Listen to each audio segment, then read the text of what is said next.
Not yet the end of the story. Naranasan mo bang maghintay ng napakatagal? Ganyan ang naranasan ng mga disciple ni Jesus after Jesus was crucified.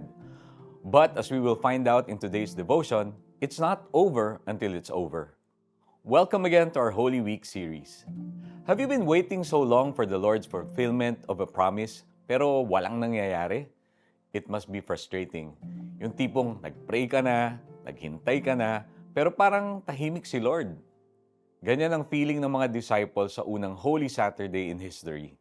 The events leading to it left them in fear and perhaps they wondered if they should continue waiting on Jesus' promise or just go back to their old lives.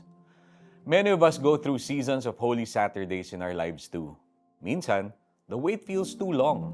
We sometimes wonder if God even listens o kaya naman ay kung may plano ba siyang sagutin yung prayers natin.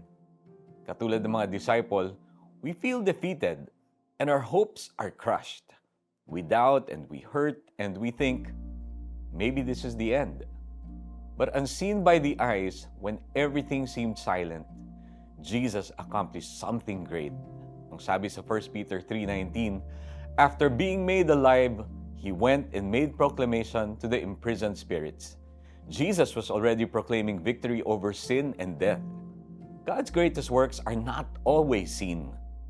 Kaya kung dumadaan ka sa Holy Saturday ng buhay mo ngayon, find hope that God is doing something behind the scenes.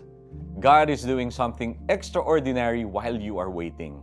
Magtiwala kang hindi ka naiiwan o pababayaan at a hopeless state. Have faith that God can fulfill your life's purpose and complete your story. Let's pray. Lord, thank you kasi hawak ninyo ang buong buhay ko. Even when there are times when I don't understand it, magtitiwala ako na may maganda kayong plano para sa akin. Amen.